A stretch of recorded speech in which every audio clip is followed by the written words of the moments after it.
Hello, everyone. Welcome to Founders Live Primetime, presented by Netcapital. I'm Nick Hughes, and I'm the CEO and founder of Founders Live, and this is the inaugural Founders Live Primetime. And I'm going to bring in Yahyn from Netcapital. Yahyn, how you doing? Welcome. How's it going, Nick? Excited to be here. Yeah, I'm excited. How are you doing today? Tell us about yourself and what's going on. Yeah, I'm doing great. To give everyone a little bit of background, I'm a recent graduate of the University of Connecticut, where I acted as our student coordinator of entrepreneurship and was a founding member of our new Yukon Student Venture Fund. Now I work with Netcapital and business development. We're a private securities platform that streamlines how entrepreneurs raise capital with the power of technology and the internet. And you'll hear a little bit more about it in a little bit. That's great. Thank you so much. It's a pleasure to have you. And we're so excited to bring Founders Live Primetime in association and partnership with Netcapital, which we'll cover later. But before we get to that, we have an opening act. We're so excited to have entrepreneur and musician Brian James joining us. He's going to share some of his musical talent with us. Brian, how are you doing today? Fantastic. Good to be here. Thanks for having me. Yeah. So as we open this show, Founders Live, which I'll touch on later, is really about inspiration, education, and entertainment. And we know that entrepreneurs or musicians are entrepreneurs as well. And so we're going to have Brian share a little bit of his talent with us as we open this event. So Brian, take it away. Thank you so much.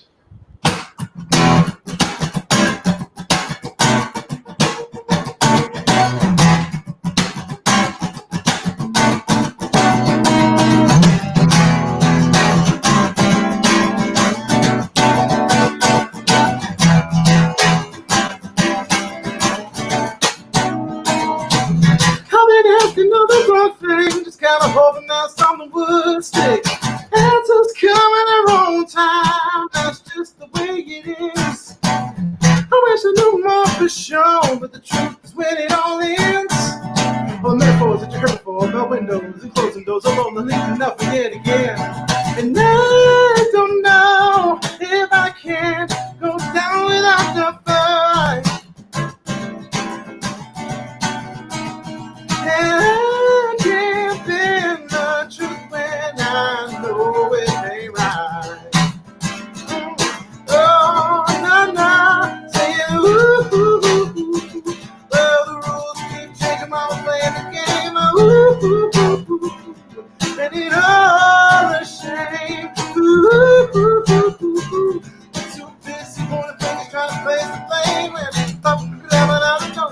You think that it is all a shame. Hey. Every day we have to change our ways and try to please someone else. Wear a disguise, a compromise that you don't recognize yourself. We always fall short of the cause. It's such a heavy load to bear. So you deep man think you win-win, but you wind up on the losing end and it feels like you're the only one that cares. And I don't know if I can go down without the fight. And I can't bear the truth when I know it ain't right. Hey. Saying ooh, ooh, ooh, ooh, ooh. Well, the rules keep changing, won't play the game. Ooh, ooh, ooh, ooh, ooh. And it all the shame. Ooh, ooh, ooh, ooh, ooh. Get too busy going to Vegas trying to place that blame. Come on, tell me, don't you think that it is all a shame? Oh, no, no, no, no.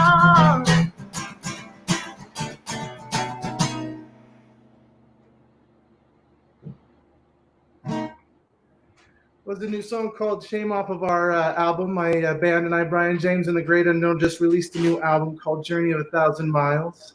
To chronicle my journey to an Ironman triathlon and weight loss journey. And I'll play that song for you right now. The song is called Journey of 1,000 Miles.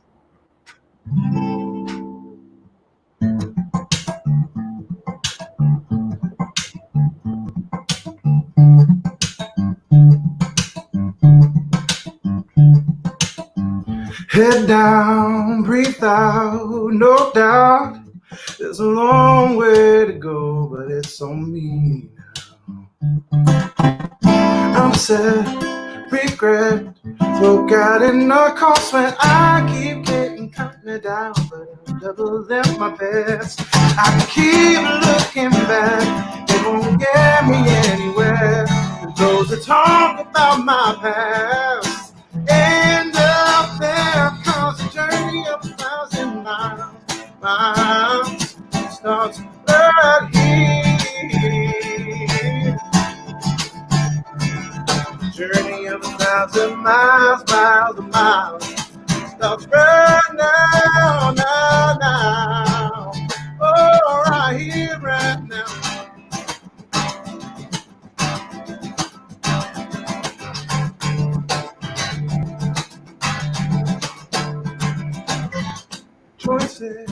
Voices ringing in my head, keep fueling that fire, keeping them demons fed. They say if I'm shut up, you're not gonna do it, you're not strong enough, no. When I hear them say it can't be done, why even try? They're to find their own limit, but they don't leave my mind. Oh, the journey of 1,000 miles,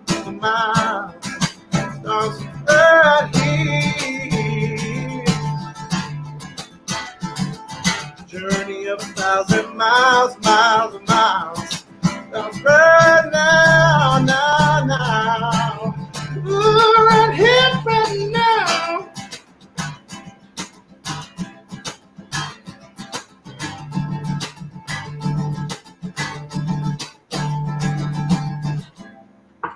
All the time you wasted putting yourself down ends right now, 'cause the journey of 1,000 miles starts right here. Oh, no, the journey of 1,000 miles starts right now. Right here, right now. Ooh.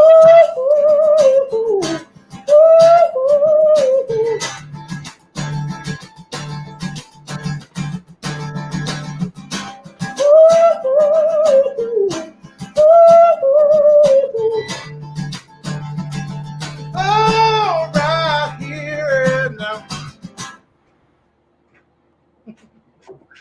Oh, that's so fun. That's one of our new songs off our new album, Brian James and the Great Unknown. It's a Journey of 1,000 Miles.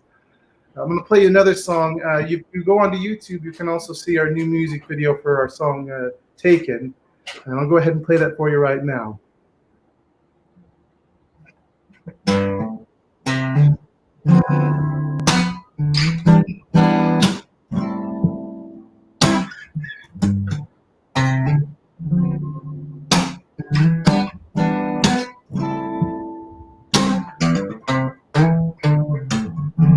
It's amazing how you can command any room, even the ones you just walked into. I watch women get upset whenever their man goes to turn his head, just to get a second look at you. You don't seem to mind the attention, it's inevitable. It's so hard to look away when you look so beautiful.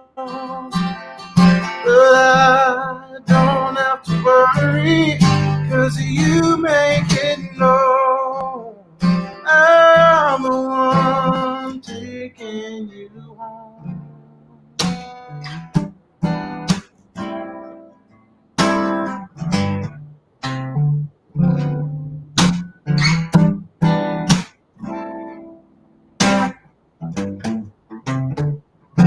Slip away to the bar for a moment or so.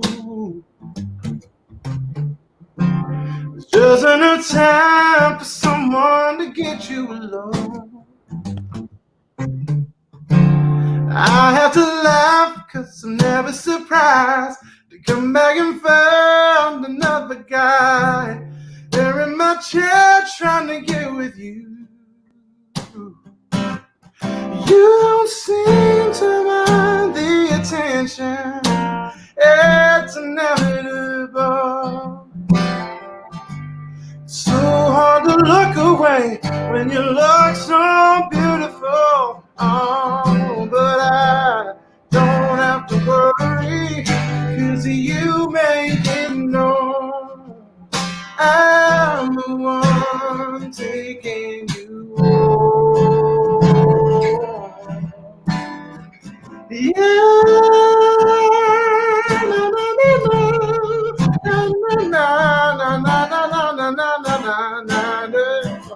Oh, that's my baby. She got more than enough. Well, you can look, but you better not touch. Her mother man, she'll ever need. Well, she only got eyes for me. Well, that's my baby. She got more than enough. Well, you can look, but you better not touch. Her mother man, she'll ever need. Well, she only got eyes for me. Yeah. Ooh, oh, oh, no.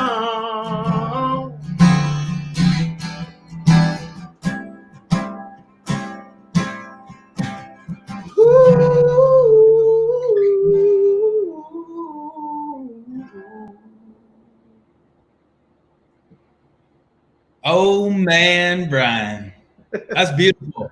Thank you, Nick. Thank you. That's beautiful. I want everyone to give a round of applause. Let him know how you feel in the comments. You can find his music. So Brian, where can we find your music? On Amazon, on Apple Music, we're on Live Nation. We're all over the place. If you look up our album, Journey of 1,000 Miles from Brian James and the Great Unknown. So great.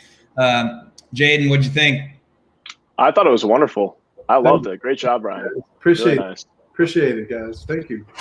And, Brian, real quick, we don't have too much time, but share with us a little bit of, you have some entrepreneurial projects, and how do you work in as a musician? You're also an entrepreneur, not only building that brand, but you have some other projects. So share with us a little bit of that. Yeah, we've got a screen company, lighting staging company called On the Night Productions, and we do drive-in concerts and drive-in movies, like giant movie nights. And we have the largest inflatable movie screen on the West Coast. It's 60 feet wide by 40 feet high. It's like a 4-story building. The thing's just massive, and but it makes for a great pop-up impromptu kind of midnight circus-esque drive-in for the whole family, and it's a fun event for the whole community. Nice. We've been doing that this summer so far. Good. Well, keep going. Stay with attached to Founders Live. We love your music. Everyone out there, check him out. Check out the band, and love your voice, my man. So thank you for blessing us with that. Stick around. We'll have Brian come back with us as we get back to the voting later in the show, but stick around there, Brian. Absolutely, love to. All right, Jaden, it's beautiful, huh? That was awesome. I loved it. It was. All right, so again, everyone, welcome to Founders Live Primetime. We have a few messages here, and then we're going to quickly get to a special guest interview that we're going to have the CEO of Netcapital join us. But what I want to share with you real quick is, look, Founders Live, we're powering the pulse of entrepreneurship from around the world. This is the ultimate entrepreneurial experience and virtual pitch competition. We focus on inspiration, education, and as you see, in entertainment. Founders Live is a global social network. At the same time, we have live events that are both in person and now obviously going much more virtual. So Founders Live really can be seen and thought as the homepage for the modern entrepreneur. We've got incredible stuff online. You have a community, there's talks, videos, articles, member chats, and then we have these live events.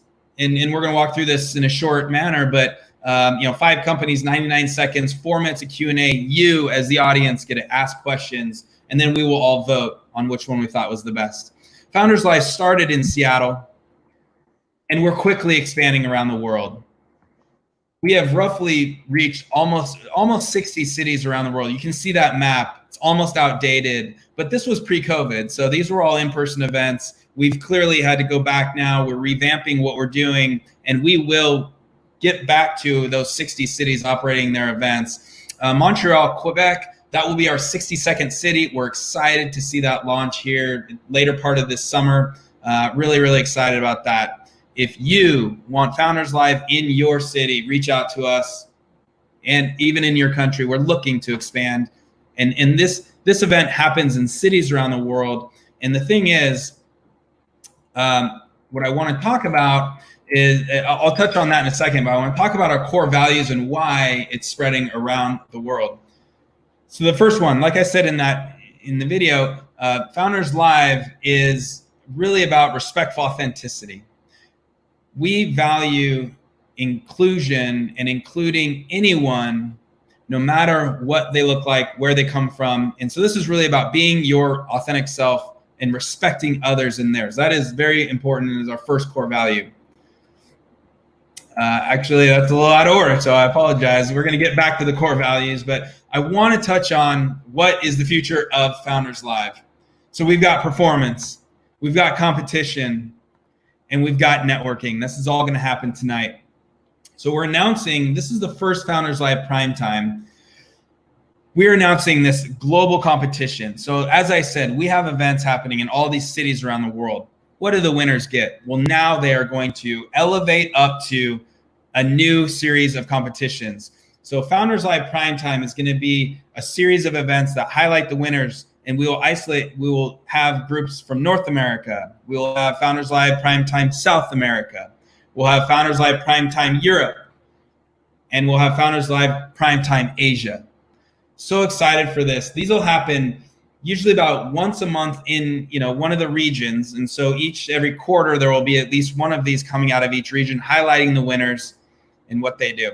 So with that, I would like to thank Netcapital for bringing the opportunity to bring startups and entrepreneurs from around the world access to capital through their fundraising methodologies. So what I'm going to do is I'm going to bring on Jason, who is the CEO of Netcapital. And Jason and I are going to have a bit of a conversation about what he sees in the market and why we're so excited about this time. So Jason, welcome to the conversation. Thanks, Nick. How you doing? Doing great. Jason is the CEO of Netcapital. You're the founder as well, correct? That's correct. Can you hear me all right? Can hear you all right. Yeah, a little bit of background noise, but we're okay. Let's just keep rolling here. So Jason, first and foremost, just tell us a little bit more about Netcapital. What should founders that are watching right now, what should they know and understand about what you offer? Yeah, well, Netcapital is a private securities platform, so we exist to democratize access to capital, both from the entrepreneur's perspective and the company's perspective, but also for investors. So we provide services both to companies that are looking to raise capital and to investors that are looking to get started investing in or have experience investing in private companies, help them diversify their portfolio, invest in companies that really inspire them, and own equity in companies that hopefully will continue to grow and change the world. That's amazing. And we want to take this opportunity to announce that we are excited for this partnership. In a 30,000 foot view, Founders Live over here has a global network of entrepreneurs and growing startups. And over here, Netcapital has the not only the knowledge, the technology, and the regulated experience of raising capital online. So we're really excited. Share a little bit of your thoughts on what we are going to see in the future together between Founders Live and Netcapital? Yeah, I'm incredibly excited about the potential of us working together. I've participated in Founders Live events in the past as an expert panelist, and I've seen firsthand sort of the impact that those meetings and gatherings have. You know, obviously you and I have spoken about coronavirus and the pandemic and how that's going to affect both your business and ours, and the fundraising world in general, as entrepreneurs need to raise capital, investors need to deploy capital in a world where it's difficult to meet face to face. And for me, what really excites me about Founders Live is the way in which it gets the entire community working together in the voting aspect and the way that the entrepreneurs really can engage with the crowd, get the crowd excited about the product that they're building and the pitch that they're making, the crowd's asking questions. When I participated, I've always left feeling really excited and rejuvenated about entrepreneurship in general. And what Netcapital brings to the table is this ability for entrepreneurs and investors to transact in a purely digital environment. And so it adds a lot of clarity to, in my opinion, the Founders Live events, where not only can you vote by raising your hand and saying, we think this company had the best pitch, but you can actually vote with your checkbook.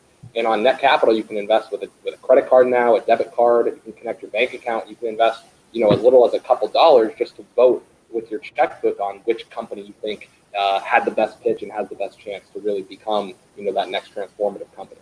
So to me, the partnership is really synergistic, and I can't wait to see what we can do together. That's awesome. And yes, you heard it right. We are now entering a phase with Founders Live where, as you present at Founders Live, you will now enter an experience where you can then list your company and start raising money, not just from accredited investors, but the crowd. And we're really excited about that. So Jason, tell us a little bit more about what you're seeing in the market now, especially with, you know, pandemic, coronavirus. The world has changed. How has it changed in the world of online fundraising or accessing capital in the method that Netcapital offers? It's a good question, and it's an important question. It's a question that I think the answer is going to continue to evolve over time. I think we're entering the beginning phases of the new world, and we're not, you know, my opinion is that we're never going to flip a switch and go back to the way it was in December of 2019. So I think we're all going to have to continue to change and adapt and evolve.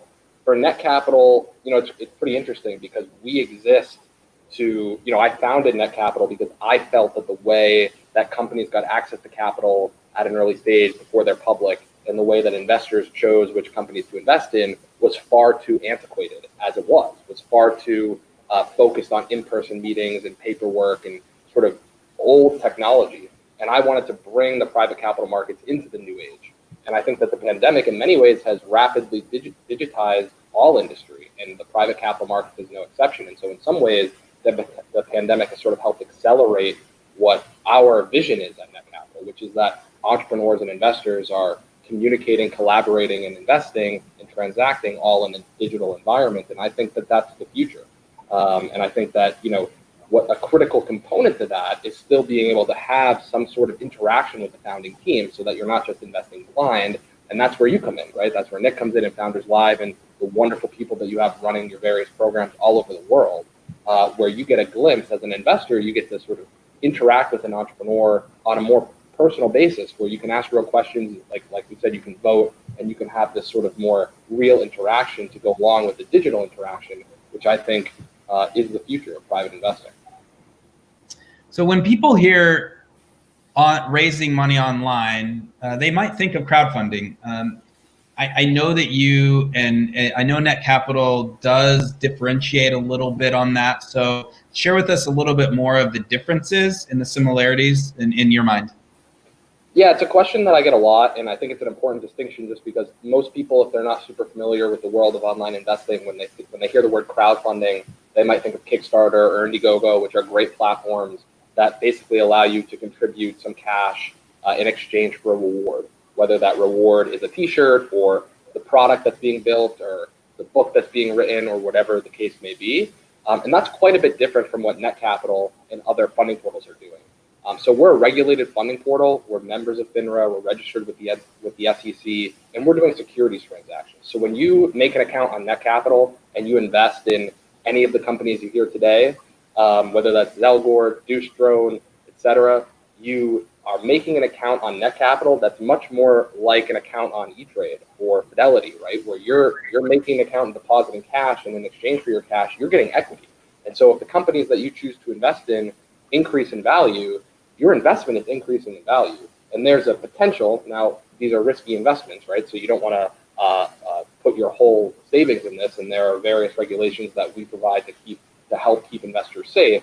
But if you choose to invest in a company which happens to do fantastically well, the hope is that you could actually make some money here and get a return on your investment. So it's quite a bit different from what most people think of as crowdfunding, because you're really becoming a part of the team. You're becoming an equity holder in the company, and you can help support that company. What that means is that you can have an impact.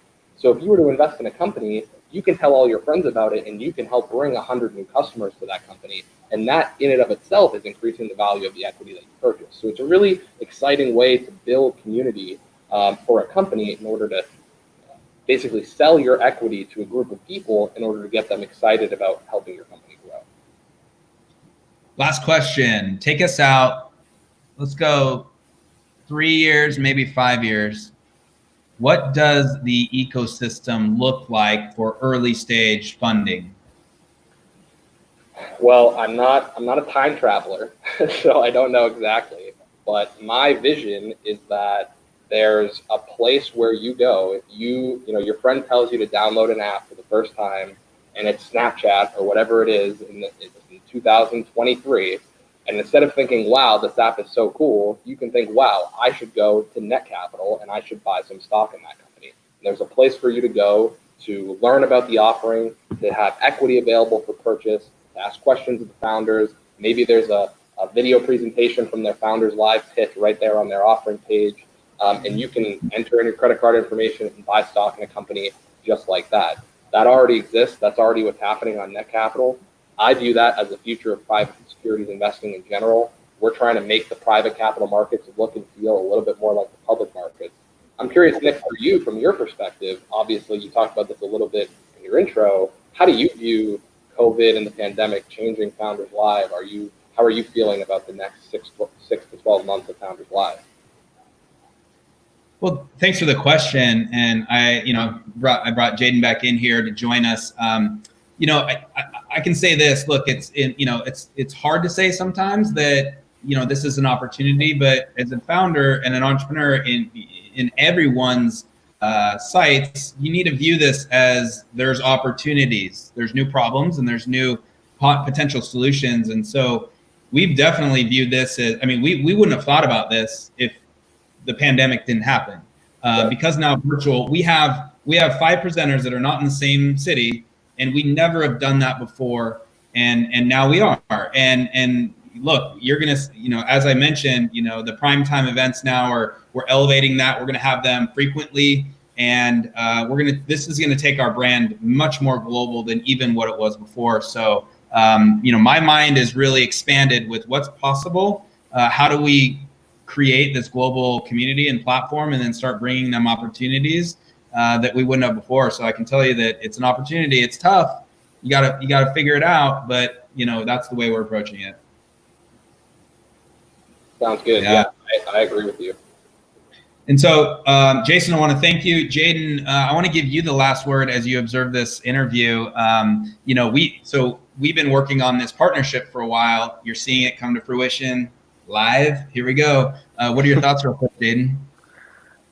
No, I think Jason said it really well. I'm incredibly excited, to see where we can take this. I definitely think the way founders and entrepreneurs are raising those first rounds of capital are definitely changing side by side with the rise and the power of the internet.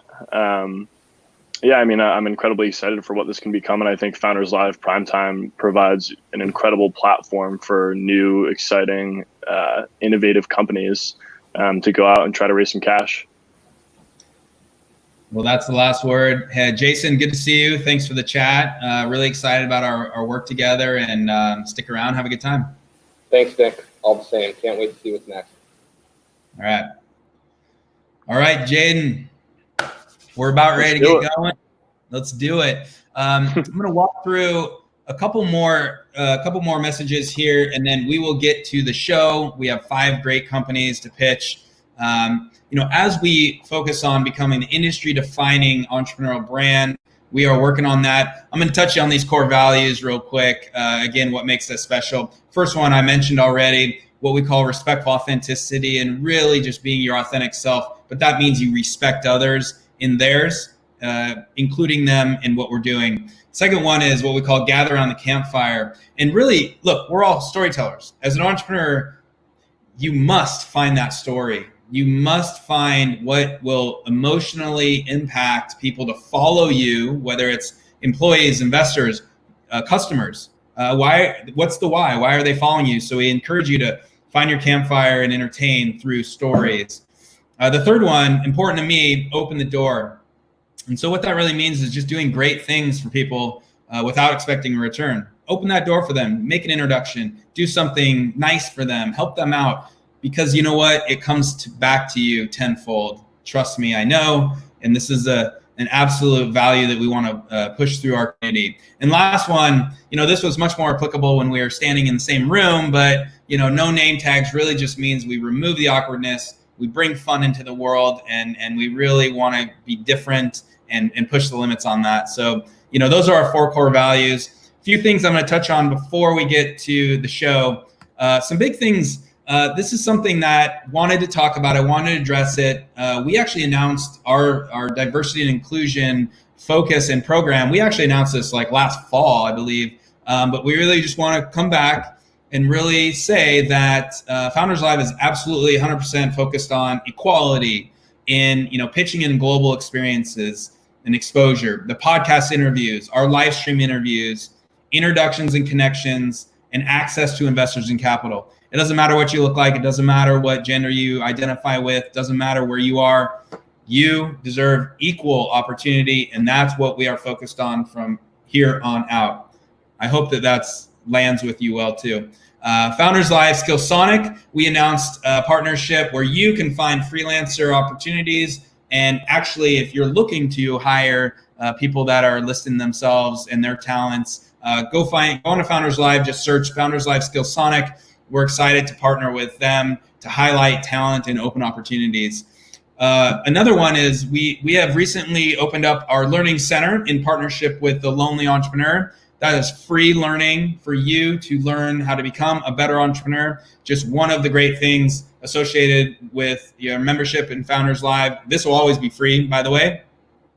And another one, we're always looking for feedback. We've recently launched what we call Listens In. If you go to founderslive.listensin, you can see that URL there. You can simply share the feedback, questions, comments. We want to hear, we want to get better. So please feel free to reach out on that.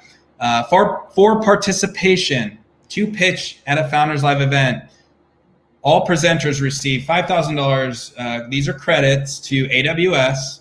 And then the winners receive $10,000 credits for Amazon web hosting. We want to thank them for being a sponsor and a partner of ours.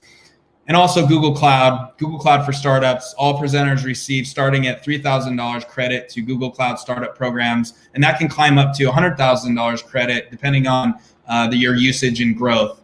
So we thank those 2 companies. We really appreciate their support. Before we get to the show, please remember to share this out to your social platform of choice. Share this with your followers and friends. We're excited. We want them to discover these new companies. So Jaden, you ready to rock and roll? Let's do it. Let's do it.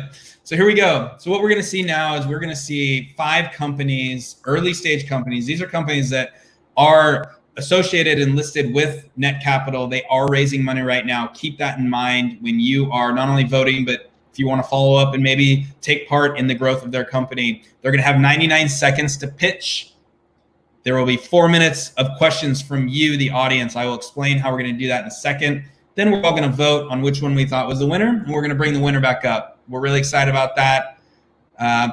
Here is our lineup. We have a great lineup of 5 companies, starting with WaterWorks, Yahan, Deuce Drone, Ask Education, and Zelgor. This is how we will vote. We will put this back on the screen. You can scan that with your phone, or there is a link below this video box in the description of this this event. That box right below, there's a link. It says voting link. If you click that, just don't touch any of the buttons yet and vote. But if you click that, that's how we're going to vote. So you can scan it with your phone, or you can click it on your device. So you, as the audience, this is the most exciting part. We want you to participate. This is how we will take questions. There's a chat box right there. You can chat like you've been doing already, but ask your questions and we will pop them on the screen. And that's how the founder is going to address questions. So please, you're thinking them when they pitch. Trust me, I know this. I've seen a lot of pitches and I've done a lot of events, but we want you to share that question with us. So here we go. It's showtime. We're ready for our first presenter, Jaden. I'm going to give you the stage for 1 second as we get ready. Here we go. Jaden, share with us what people should expect if they go on to Netcapital, if they want to list their company. Yeah, I mean, if you go on to netcapital.com, you can browse through some of the offerings that sit live on our platform that you can actually invest in for as little or as much as you want. And if you're a company that's looking to actually raise capital, you can reach out to our business development team and we can have a conversation to see if it makes sense and go from there. That's awesome. All right. So Lon, welcome to the show. Hey, well, thank you. Thanks for having me on, Nick. I appreciate it. Yeah. Are you ready to pitch? I'm ready. We see my screen, my shared screen. There we go. All right. Well, thanks. And you probably want to make, there you go. And on my clock, when you are ready, go ahead. Okay, great. Thanks, Nick. And I appreciate everyone being on today. My name is Lon Johnson. I'm the CEO and co-founder of WaterWorks. We're a new way to invest in water. Think fintech meets water. We believe we don't just have a water crisis. We have water crises, plural. That means lead in our pipes, droughts in the West, water main breaks, boil alerts, plastics in our oceans, on and on. And we believe because of climate change, population growth, aging infrastructure, and limited public dollars, it's going to get worse. And that's the bad news. The good news is there are smart people out there doing smart things, using AI and IoT and new materials and data, helping to save our communities time and money. But those companies need investment capital, and that's where WaterWorks comes in. At WaterWorks, we introduce people to investment opportunities in tech companies and projects seeking capital at their earliest stages. Stepping back, really what we're doing is helping to merge and combining three trends: sustainable investing, online investing, and water finance demand. We've built a strong team to get this done. Some past organizations our team and advisors have played a role in include the EPA, the White House, the SBA, the Office of the Great Lakes, and the California Water Commission, among others. And we've got partnerships with water organizations in San Diego, Milwaukee, Las Vegas, Houston, and Cleveland. Really, we can't wait. Water can't wait, not for bankers or governments or VC firms. We're building a community of change now. We'd ask you to please consider joining us. And great job, WaterWorks. Let's hear it for Lon and WaterWorks. Great job. All right, we have our first question. Are you initially focused on any specific areas of the world in terms of these projects, or tell us a little bit more about what areas we might expect on that? Well, first off, we're helping to raise capital for U.S. companies, and we seek to put up. If it's a company producing a product or a service that's helping the world use water more efficiently, we're interested in talking to them. Great. All right. So everyone, again, like I said, we are looking for questions from the audience. You as the viewers, we are looking for those. So please share them. Lon, what would you, in terms of raising, because this is a focused raising event, what are you looking for what type of investors are you looking for in terms of alignment? I think, as I mentioned earlier, sustainable investing is growing, and what we're seeking to do is to help water technology companies that oftentimes, have a hard time raising capital from more traditional institutional financing, help them, those sustainable or impact investors, have an opportunity to review these water technology companies and projects. Very good. Will there be clarity on how the investments will be used? Every investment is different. Whenever we put up an investment, so that would be in that investment listings offering, and we seek to put up both debt and equity type investments into for water technology companies or projects. Very good. Deborah asks, how do you make money? We receive a commission fee from successful raises on our site. Very good. Very good. Let's see. We've got another one. What are your financial goals? So, also Deborah asked, just maybe let's go a little deeper on that question. Sure. What we're ultimately trying to do is to build a nationwide community of water, investors. Think 2 and 3 years down the road where water technology companies or water projects can have access to present their investment offering into a nationwide community is really what we're seeking to do, and help to bring investment dollars into possibly overlooked investments in the water space. Very good. Last question. Can you define the technologies you're referring to as you describe those?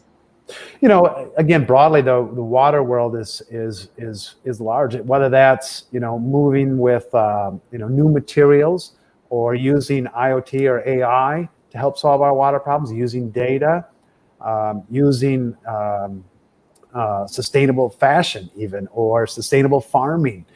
Any company that's producing a product or a service that's helping the world use water more efficiently, we're interested in talking to them and possibly having them on our site.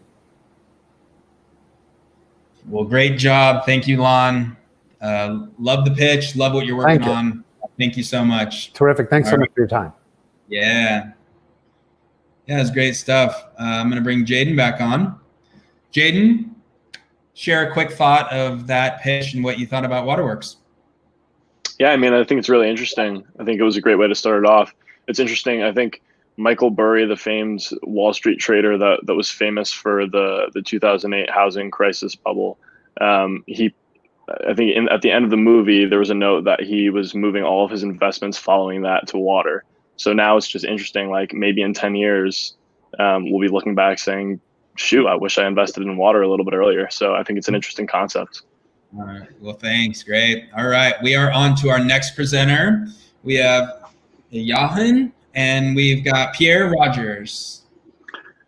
Thanks, Nick. I'm excited to be here. Yeah. Yeah. Thank you so much. All right, Pierre, there you go. And on my count, whenever you're ready, go ahead.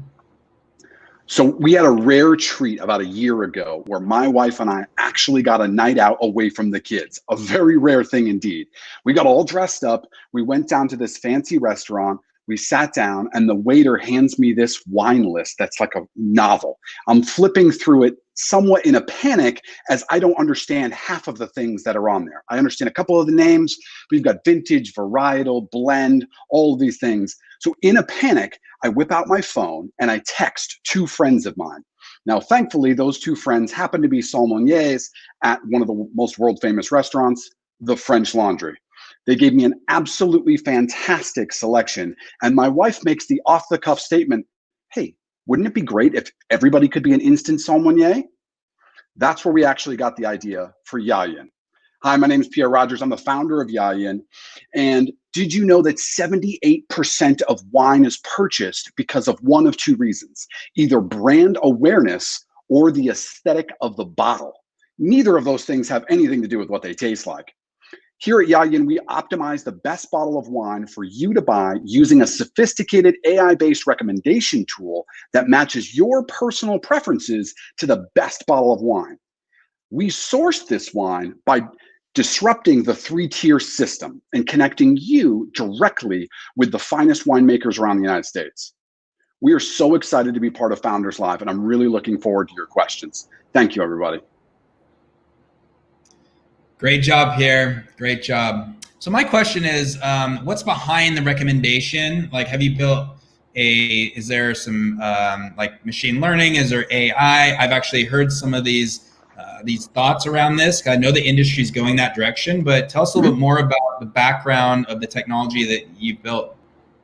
Certainly. So we've actually partnered with a company called Tastery who helps us with this process because it is a massive undertaking. And what they do is actually laboratory test the bottles of wine, which gives a chemical breakdown, a sort of a matrix, if you will, of not just what's in the wine, but specifically what the wine tastes like. Then you, the user, take a survey of non-wine related questions, and that's really key. Those give us identifying markers. Then our AI overlays that data, and you're able to get a really high score. What do we define as a high score?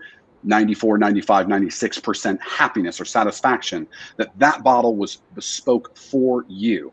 We happen to believe that the next revolution with inside e-commerce and marketing is less about mass marketing and more about marketing specifically to you and identifying what you, the individual, need, not some silly rating system from some guy you never heard of. Got it. So Laura asks, how are early adopters reacting? What does your current customer base look like? Yeah, good question. So about 80+% of the wine market is made up of younger folks. Millennials actually is the largest generation of wine drinkers in the United States. Women drink wine 2 to 1 relative to men. So we have a strong female demographic. So that most of our user base tends to be female, so greater than half. They tend to be somewhere between 25 and 40 years old. They are college educated. They have above average income, and they live in an urban environment. And they also, an interesting note here, they are tight on time, frankly, right? They wish they knew more about wine. They wish they had the time to know more about wine. But between climbing the career ladder and social pressures, that bandwidth just isn't there, which is why we provide that service of becoming effectively an instant sommelier.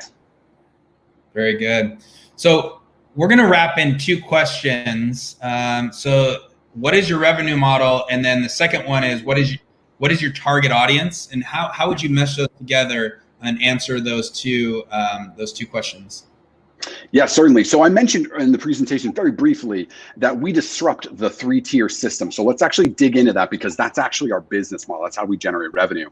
So for many of you, when you get exposed to wine, there's really 3 main ways that wine is distributed in the United States. Number 1 is you as a consumer go to the vineyard. Right, that's on premise. You go there, you do a wine tasting, maybe you like it, you buy a case, and hopefully you land on the wine list. For small to mid-sized vineyards, these are true craftspeople, that is the bulk of their business. Actually, about 60% of their sales comes from that vertical. The next vertical is restaurants. That has obviously a lower margin, but higher volume, and is what we call belly-to-belly sales. Either someone from your vineyard has to go out and sell those restaurants, or you have to hire a wholesaler. And then lastly is the 3-tiered system, and that's the one that most of you are aware of, right? This is buying your wine at Costco, at Total Wine, at Whole Foods. The problem there is, yes, the volume is super, super high, but margins are razor thin, and your volume has to be massive to meet their needs. Said differently, you as the user will not see the vast majority of small to mid-sized wineries. Will never get in there. You'll never even know that they exist. And these are some of the greatest wines in the world that you just can't have access to. So we bring those wineries onto our platform, and when we recommend a bottle to you and you purchase that wine off of our platform, we make a percentage of that successful transaction. So that's our revenue model.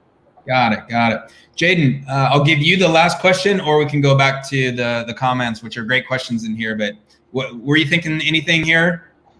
Yeah, I mean, it's not too related to the pitch specifically, but Pierre, what's your favorite type of wine? Oh, yeah. So that's a good question. I'm a little bit boring because I love my California cabs. Not gonna lie, I like Up Valley stuff, big fruit. So names like Dariush, Camus, Joseph Phelps, Insignia, Colgin, Quintessa. Those are kind of my favorite. The kind of right side of the valley, up north, big and bold and fruity. Something you can just sip on. Very good. Pierre, great job. Thanks. Thank you, everybody. Yeah. All right. Enjoy. All right, Jaden. We're just moving right along here. Awesome. Next up, we have KJ. How you doing, Hey, Nick, KJ? thanks for having me on. Pretty good. You too. All right, here we go. And hey, whenever you're ready, we got you. Okay. So, hi, I'm KJ, and I'm representing Duce Drone, a company enabling retailers to deliver in minutes instead of days. The current issue for a lot of retailers is that it has become almost impossible to compete with Amazon and how quickly they deliver packages. Last mile delivery is costly, relies on people, and for most businesses, it's simply too expensive and inefficient to develop such a network. Also, with other services, retailers simply have no control over the consistency and quality of a delivery driver. Duce Drone will provide an efficient and fully integrated automated drone delivery service. Using our service, a customer will place an order. The package will then be prepared by a retailer and placed on their drone waiter, which will transport the box to the drone port on the roof through a series of conveyor belts and lifts. The drone will then pick the package up, take off, and drop the package off at the exact location specified by the customer. From delivery services out right now, we can see that people are willing to pay a significant amount to get items delivered fast. And a cool thing to keep in mind is that you'll never have to tip a drone.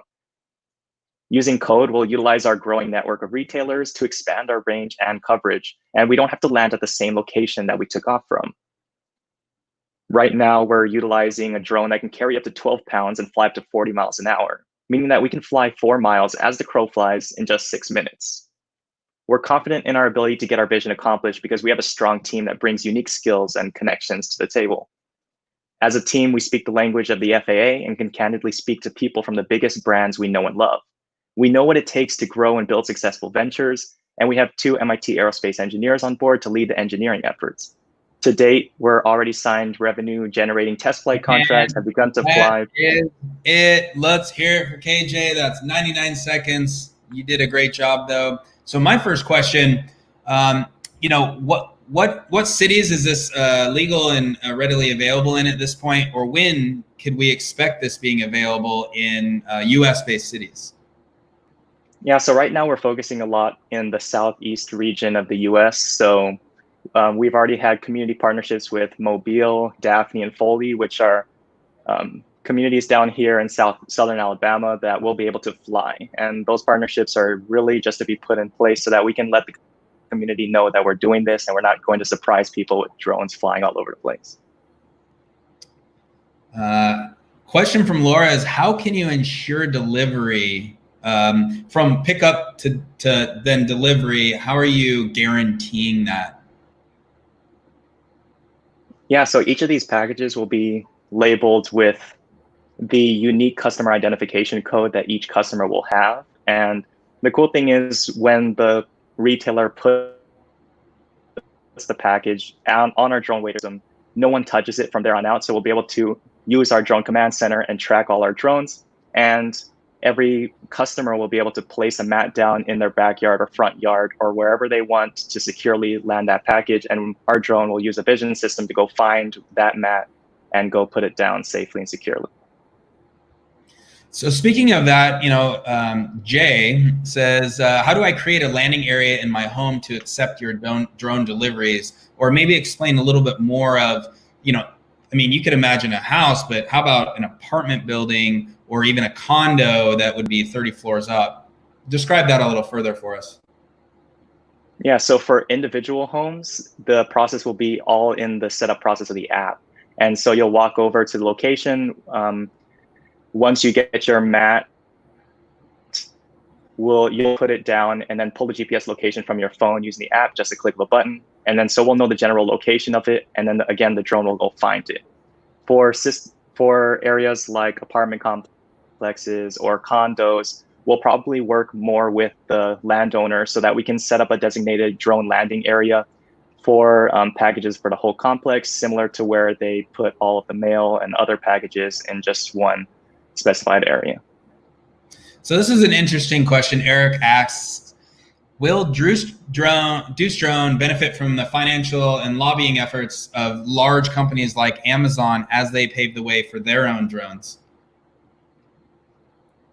Yeah, so especially with the COVID-19 right now, the government is doing a lot of efforts to try to make drone delivery a reality because of the fact that people don't have to interact with other people, and so there's much less risk for spreading any sort of disease. And this will be another contactless form of delivery that the government is trying to put out, and we're working directly with the FAA to happen as soon as possible and as safely as possible. Speaking of safe, last question here. Any worries about pirates? You know, Luis says it's funny, but you know, how secure is your system so that these can't just be hacked into and taken away?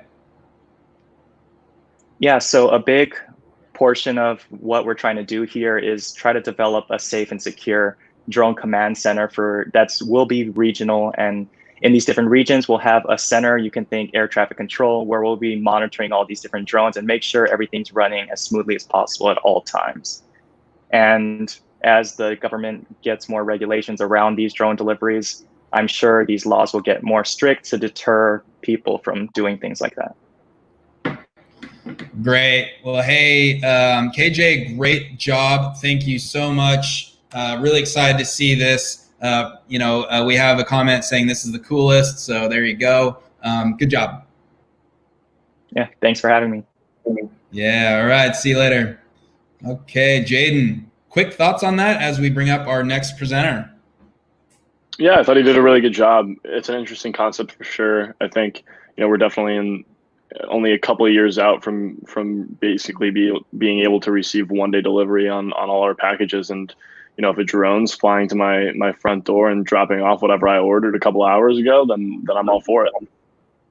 Yeah, I agree with you. So we have our next presenter from Ask Education. We have Ruth, and she is going to share her screen as well, and we're excited to hear the pitch. Hi, thank you, everybody. Ready? Yeah,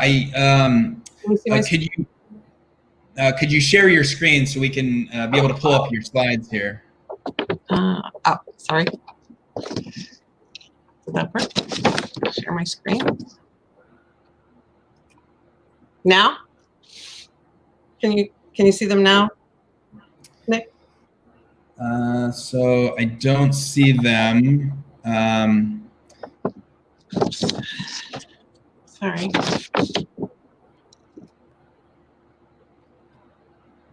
So what I'm going to do is I have a copy of yours. All right. But I'm not going to be able to forward them, correct? Nope. You can tell me. Oh, there. Yeah, you can tell me to just advance, and I will. This is what we're going to do because we're live. We're ready to go. So go ahead and pitch, and I will advance your slides. Take a journey with me to 15 years ago when I was finishing a degree in education, and my son was playing video games in his room. I wanted him to learn by doing his homework. He told me he was learning leadership skills by playing a video game. From that time, I've made it my mission to advance education. We're a software company building educational tools for ages 4 to 18 with a vision of how education could be in the future. An education where everyone has potential to succeed because they are given access, appropriate level content, immersion into a topic with a chance to practice and advance at a rate determined by their abilities. There are 53 million learners in the U.S. alone in grades K through 12. We will sell subscriptions to individual families, public, and private school systems. We choose health as our first content for our platform because health literacy is less than 15% among the population of the world. If we do not educate our youth to be healthy and how to access health care, the economy and all of the nations are at risk. Slide. You say, but Ruth, there are many educational tools out there. They certainly meet the needs of our learners. It seems evident during this global pandemic in the education environment that there are not. We are building tools for teachers and parents and learners where they all come together as a community with a common goal and shared knowledge to help the learner progress and succeed in many areas of education. Health is only the beginning. Slide. We are different from other educational companies because the tools on this platform immerse the student, enable them to gain skills such as problem solving, creativity, and to learn accountability. There are 21st century skills that are hard and next to impossible to be assessed in a classroom. Our commitment to community, health, active learning, and evaluating what the student has learned and how they learned it makes us a very different brand. All right. Great job, Ruth. You know what? And as an entrepreneur, and we just deal with the stuff, sometimes the technology is not working on our level. And so you really rolled with the punches there. Great job. So I'm going to bring in Jaden, and I would like him to ask his first question. He is freshly out of college and university, so I'm sure he's thinking something. Yeah, Ruth, I mean, I'm a little curious. Can you talk more about the team and who else is helping you build the company? Certainly. Well, we're going to build it on Unity and Azure, which I know wasn't your question, but the rest of our team, we have a couple developers at the moment. We're looking to add more. Our vice president has taught in high schools, and he is helping to drive the programming of the games. And we have a couple video developers at the same time. So our team is small at the moment, but mighty, and we are expecting to grow. Very good. Ruth, I had a question on, this is, skills and knowledge and education. Is there a focus in terms of specific area of education, level of education? You might have touched on that a little bit, but speak a little more on, is it K through 12, or is it higher ed university? What areas would you target and focus on there? So we're actually starting with high school. So grades 9 through 12 in the United States, that's about ages 14 to 18. And if you're in other countries, we want to expand that in our first years to ages 4 to 18. And then we'll move on from there to higher ed and to health professions education. So we're starting with health because the health literacy in this country and around the world is really bad, and you can see during this pandemic that people don't have the health literacy that they need to be able to understand what's going on with the health and how things are spread and how viruses are spread. And so our first tool, actually, as we started this before the pandemic, obviously, as a company, and our first tool really was about hand washing and how you stop spread of disease in a community and how you can make your community well. And so along with just that health topic of community wellness, there's for our asthma, diabetes, and mental health, those are all our first things on our list because they're not available in schools now. Right. So Joe asks, do you believe Ask Education will help students tending to struggle, the ones that tend to struggle with traditional academia, maybe those with dyslexia, ADHD, it will help them highlight their unique skills. So talk to us a little bit more about maybe that segment of the population. Absolutely. And that's been one of the things that's been first on our mind, is that everyone learns a little bit differently. And so when I said, as we were talking in the pitch, that we intend to provide the right content at the right time and let people advance it, based on their skills and their abilities. And that's really what we want to do, is we want to allow people who can move faster at some point move faster, and those people who need to have some different kinds of projects to be able to move along and to show their own unique abilities. That's really what we want to do with this. So we're not just a sage on the stage with videos and putting it out there. What's going on right now is, in this time of the pandemic, is not distance learning. We really are looking at immersing our learners into our projects and into our tools. Very good. So Sid asks, how will you monetize this platform? Speak to us a little bit more about, your plans maybe for schools, or who would be the customer and what is that price point? So we are both a business to business and a business to consumer model. So we'll sell individual subscriptions to families. We are working with school districts to figure out what the best price point would be for them. So we'll work with the district if it's 1 million students. We definitely want to be able to provide learning for all of those 1 million students and be able to fit within the school's budget. So I think we have a lot of different ways that we can work with the school districts. We're starting in Florida. Florida has 2.6 million learners between ages 4 to 12, and then we'll advance to larger states like Texas and California, which have one school system. And so in those school systems, that's another about 8 million students to bring in our very first couple of years. Ruth, great job. Ask Education, great pitch. And again, you rolled with the punches and it turned out very well. So good job. Thank you. Yeah. All right, Jaden, quick thoughts, man.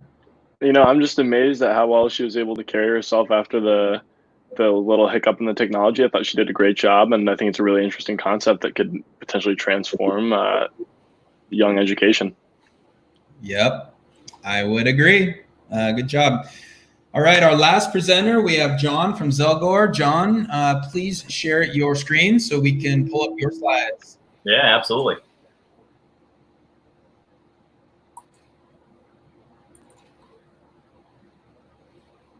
All right, ready when you guys are. All right. Yep, whenever you're ready. All right. Hi, I'm John, and I'm the founder and CEO of Zelgor Games. Zelgor Games is building an army of aliens to disrupt the $150 billion global games industry, starting with mobile games. We're backed by famous venture capitalist Tim Draper, Atari founder Nolan Bushnell, and the creator of Guitar Hero Kai Wang. One of the reasons we're starting in mobile is due to the many high-profile success stories. Games like Candy Crush Saga, Clash of Clans, and Pokemon Go have each generated over $1 billion in revenue in their lifetime. Yet there are still Game Boy games that came out over 20 years ago that are superior to most of the games available on your phone today. Given the space is so lucrative, yet with still so much room for improvement, we view this as a massive opportunity, and one that our team is built to capitalize on. Our team consists of industry veterans, each with over a decade of experience in their respective fields. They've collectively worked on games like The Sims, BioShock Infinite, Dungeons & Dragons Online, and more. Our first game, Noobs in Space, is the world's introduction to our race of humorous aliens called noobs. Led by their ridiculous leader, Major Noob, the noobs are perpetually flying around the universe, exploring cool new planets, and dodging obstacles along the way. Players acquire new noobs, UFOs, and outfits while they explore different solar systems. If you'd like to jump on board the mothership before the noobs take over the universe, do so by investing as little as 2 quarters in Zelgor through our offering page at netcapital.com/companies/Zelgor. Thank you.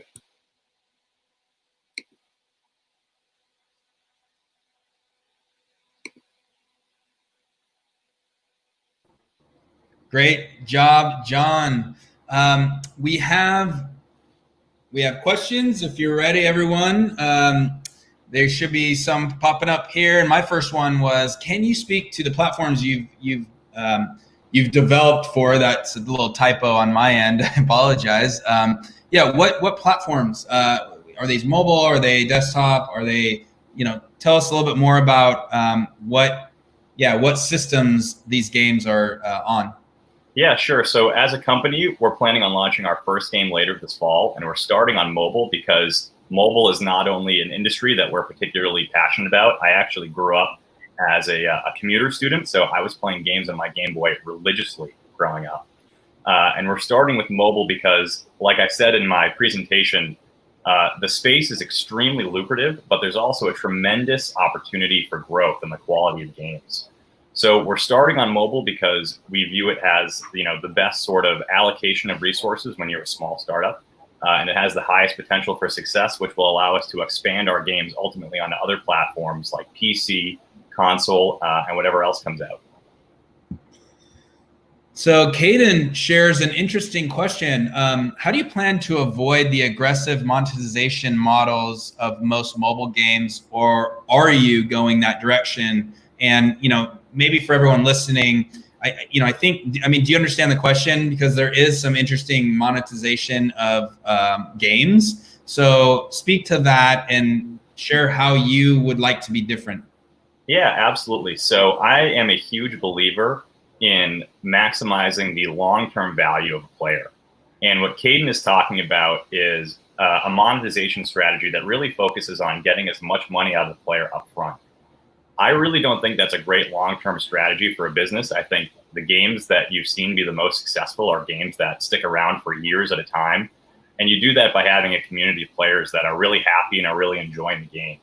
So that's a big part of what we like about mobile, is that you can offer your game completely for free and people never have to pay a dime. So we're really trying to consider the player and what the player wants when we talk about monetization, so that we can avoid upsetting players and keep them around for, as long as we possibly can. Very good. So Jay asked another question. Can I play the games now? How do I download if there's more than one, or where can we find them? When would they be available if not? Yeah, absolutely. So right now you can sign up to be a tester on our website at zelgor.com. And we're in the process of actually updating our process for pushing out builds to our tester communities so that it's a little bit more scalable and we can get builds to people a little bit faster. So we're hoping to go live with that in the next few days or so. But ultimately, if you want to download and you want to start playing as soon as possible, you can go check out our website and click the sign up button at zelgor.com. Jaden, what thoughts and questions do you have for John? Yeah, John, I actually do have a question. So, with Pokemon Go, for example, we saw, a really rapid increase in the popularity of the game in a very short period of time. And, before we knew it, it seemed like everyone was playing Pokemon Go. And then really quickly, the game sort of, died down and lost that popularity amongst the general public. How do you plan on retaining your users? Yeah, I think Pokemon Go was a great learning experience, and you're exactly right. They launched with a huge boom, and then it sort of petered out there for a little while, and then it actually picked back up. And a big part of that, I think, was just the seasonality of it. You got a lot of places in the world that get colds during the fall and the winter, so it was a lot harder for people to go outside. Like I said before, it's really all about maximizing long-term value. One of our core design principles was actually coined by one of our investors and advisors, Nolan Bushnell, the founder of Atari. He said, all the best games are simple to learn and difficult to master. And so I think it really just comes down to the way that you build your game, the game structure that you put on that, and then also having a unique appeal, something about your game that makes it interesting and stand out from the others. And that's really what we're hoping that the news will bring to the table. So it's a combination of great game structure, having a unique IP or a unique story, and then also community, like I talked about before, having community in your game, letting people make friends and connect with each other. Like Ask Education talked about, games are a great way to learn, especially leadership skills. And they're a great way for us to stay connected, especially during a global pandemic like we're experiencing right now. So it's, there's a lot of pieces to that puzzle. John, thank you so much. Zelgor Games, great pitch, and excited to see you grow. Thanks, Nick. All right, Jaden, that was the 5 presenting startups of the first Founders Live Primetime. What are your thoughts? I thought it went great. It's funny. We first met about a year ago and, had all these ideas for putting together an event like this. And just less than a year later, we were able to do, a wonderful event. 5 great, innovative, exciting companies, came on and pitched their ideas, all of which anyone here can actually go online and invest in for as little or as much as they want. And I think that's awesome. It is. And now is the time. We are going to vote. We're going to take a handful of minutes. So below the video box, there's a link. You can use your phone and scan that image right there. We are going to vote. We want everyone to vote. So please take a moment. Vote for your favorite. This is the best pitch of the night, maybe the one you'd invest in. You're going to find a link on that will be Founders Live. And if you are not a member yet, you're going to need to walk through a couple steps to sign up. It's just email and some name and whatnot. Please take those steps. We're going to spend about 10 minutes. There's Brian. He's back. How you doing? Good, guys. Good. All right, Brian, we have you. Please share with us your musical talent once again. We're going to take we'll do at least a song with you. So we'll go for another about 5 to 7 minutes. Everyone, please vote. If you have any questions, post it in the comments, and we will address those. But Brian, take it away. Yes, sir.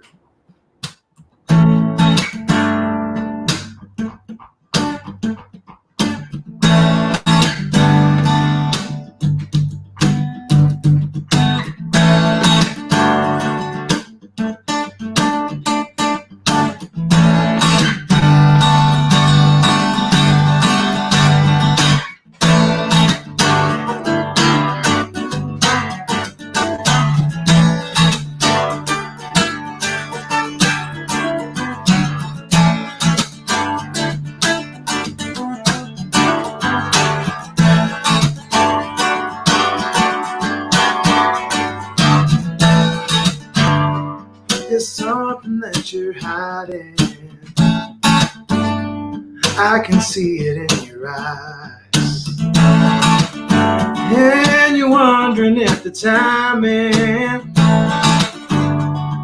right. Well, there's no better moment than here and now. But you don't have to tell me, 'cause I figured it out. Baby, you love me. I can tell that's what you're thinking. I can hear the words you're not saying. And you lean into my kiss. I can read your lips, baby.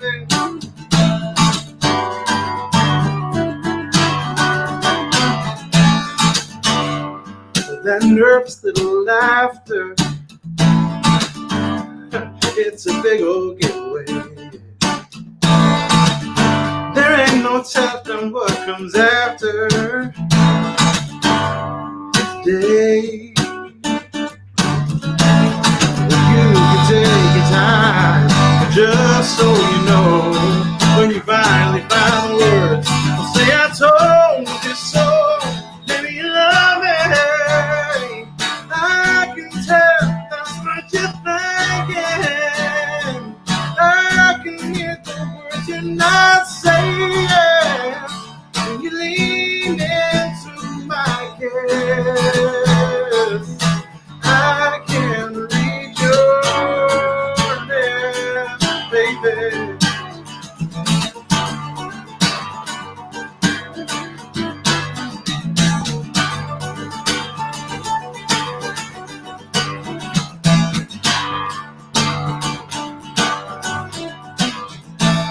Well, my lips are sealed, baby, your secret's safe. But if you don't know by now, feel the same way.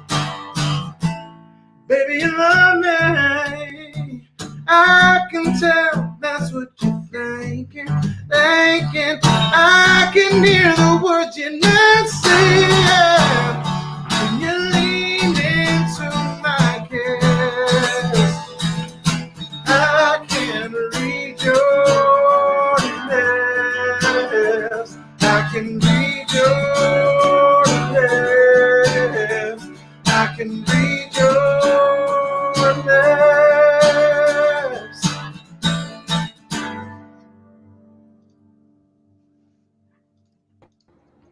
Great job, Brian. Thank you so much. Thank you. So good, my man. So good. Thank you, Brian. And hey, this is not the last Founders Live we'll see you on either. So, just excited to keep you around. Thank you for blessing us with your time and your voice. Thank you, guys. I appreciate being here. Thank you so much. All right. For all you listeners, his information's down below. So check it out. Follow him and his band. All right, Jaden, it is the time. It's the time. We have a winner. Hearts beating. John. Hey. Woohoo! Yeah. Awesome. Let's go, John. Good job, man. Congratulations. I really appreciate it. Yeah, we'll put the money to good use for sure. Obviously, there's plenty of things that we can do with the AWS credit. So excited to keep working on our games and inject a little bit more entertainment into the world, and hopefully raise the bar for mobile game companies all over the place. Yes. We like to spend a little more time with our winner just to get a little bit of backstory. What inspired you to become an entrepreneur and create this games company?